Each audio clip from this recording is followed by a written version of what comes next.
தட்டை, சீடை, முறுக்கு, ரிப்பன் பக்கோடா, அதிரசம், என்ன வேணாலும் செய்யுங்க. ஒரே ஒரு 5 லிட்டர் இதய மந்த்ரா கடல் எண்ணெய் பேக் ஒரு மாசம் முழுசுக்கும் அத்தனை சமையலும் முடிச்சு விடலாம். இதய மந்த்ரா. குக்கர் விசில மறந்து உணவு வீணாகி போச்சா? இனி அந்த கவலையே வேண்டாம். வழங்குகிறோம் உலகின் முதல் விசில் கவுண்டர் குக்கர், புதிய அல்ட்ரா குரோனோ. அல்ட்ரா என்றால் ஆரோக்கியம்.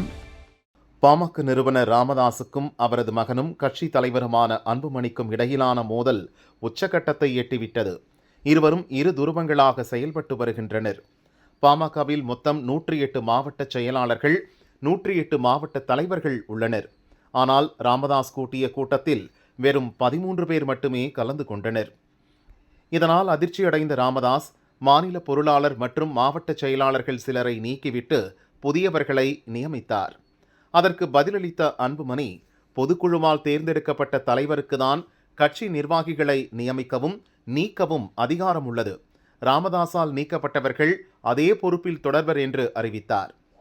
இந்நிலையில் நேற்று முன்தினம் திருவள்ளூர், தென் சென்னை, வேலூர், மதுரை, ராமநாதபுரத்துக்கு மாவட்ட செயலாளர்களை ராமதாஸ் நியமித்தார். பொதுக்குழுவில் தனது பலத்தை அதிகரிக்கும் வகையிலேயே அன்புமணி ஆதரவாளர்களை நீக்கிவிட்டு தனது ஆதரவாளர்களை ராமதாஸ் நியமித்து வருவதாக பாமகவினர் தெரிவிக்கின்றனர். அதேபோல் திண்டிவனம் அருகே உள்ள தைலாபுரம் தோட்டத்தில் வியாழக்கிழமை தோறும் ராமதாஸ் பேட்டியளித்து வருகிறார்.